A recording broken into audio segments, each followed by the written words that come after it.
सभापति जी, माननीय वित्त मंत्री जी द्वारा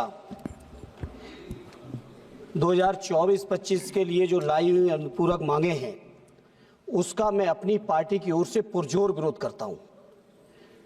विरोध केवल इस बजट के लेने का या स्वीकृति देने का नहीं है। सरकार की एक प्रक्रिया है, बजट आप लेंगे।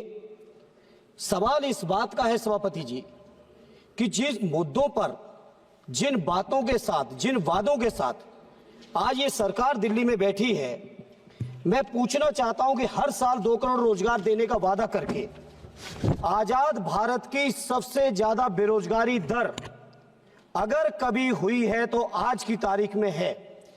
लेकिन वित्त मंत्री जी, इस मुद्दे पर कभी आपकी बात नहीं निकलती है।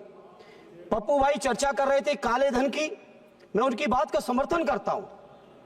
स्विस बैंक से 100 दिन के अंदर काला धन लाने का वादा करने वाले लोग 11 साल में भी काला धन नहीं ला पाए। सभापति जी, हमारे किसान भाइयों को स्वामीनाथन जी की सिफारिशों के अनुरूप उनकी फसलों की लागत का 1.5 गुना समर्थन मूल्य देने का कानूनी वादा करने के बावजूद ये केंद्र की सरकार ने आज तक उस कानून को लागू करना तो बहुत दूर की बात, अगर उसको लागू करने की मांग करने के लिए किसान चलते हैं हरियाणा से तो संधू बॉर्डर पे ही रोक दिए जाते हैं, नहीं मानते हैं तो जेलों में डाल दिए जाते हैं, उन पर फायरिंग की जाती है, ढोंग करने के लिए फूल भी बरसाए जाते हैं, उसके ऊपर से फायरिंग कर दी जाती है।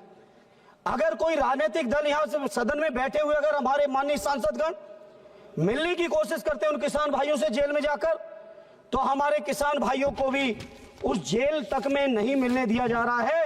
किसानों के ऊपर ऐसा तांडव या तो अंग्रेजों के शासन में कभी हुआ रहा होगा या आज भारतीय जनता पार्टी के शासन में हो रहा है।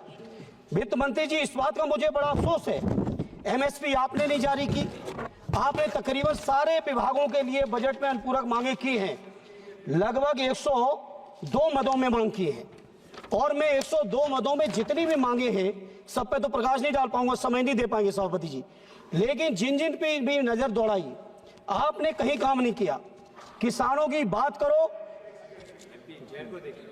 जी मैं आपको देख रहा हूं जी, प्लीज। मैं अगर बात करूं किसानों की तो डीएपी आप नहीं दे रहे, एमएसपी आप नहीं दे रहे, कर्ज माफी का वादा आपने किया था, आज तक कर्ज माफ नहीं हुआ।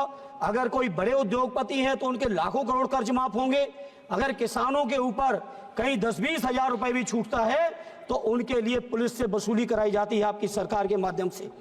इसे मैं इस मौके पर मांग करता हूं अपने किसान भाइयों के लिए, जैसी समाजवादियों ने कभी व्यवस्था बनाई थी, सदैव नेताजी ने उत्तर प्रदेश के अंदर किसानों को पेंशन देने का काम किया था, हम चाहते हैं केंद्र सरकार हमारे किसानों को भी पेंशन दे, हमारे मजदूरों को भी पेंशन दे।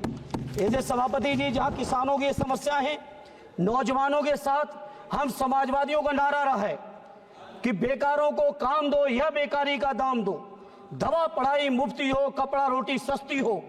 मैं अपने नौजवानों के लिए मांग करता हूं केंद्र की सरकार से कि प्राइमरी से लेके, नर्सरी से लेके और पोस्ट ग्रेजुएशन और रिसर्च तक की हमारे नौजवानों को पढ़ाई मुफ्त कराई जाए।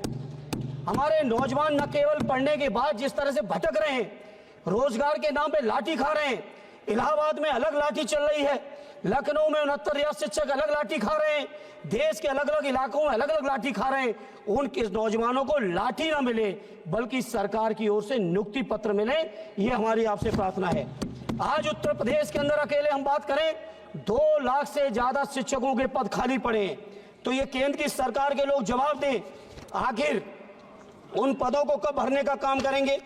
पेट्रोलियम के दाम के नाम पर लगातार, ये सही है कि प्रधानमंत्री जी की बात का विश्वास देश की जनता ने किया, उनकी बातें, उनके भाषण पे लोगों ने भरोसा किया, हमें विपक्ष के होने के बावजूद स्वीकार करने में संकोच नहीं है।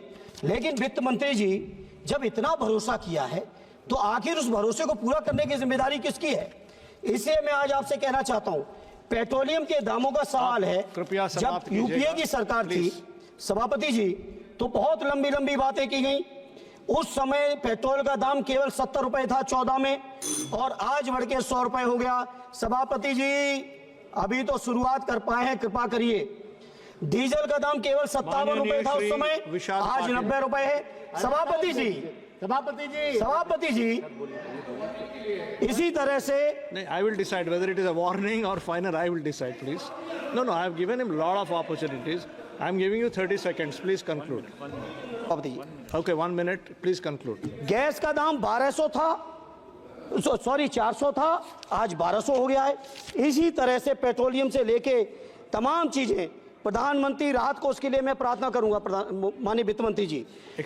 Hello. हम लोग सांसद लोग चिट्ठी लिखते हैं, सभापति जी आप भी झेलते होंगे, 30-40 लाख लोगों की आबादी है और केवल 35 लोगों के लिए कंसीडरेशन होता है।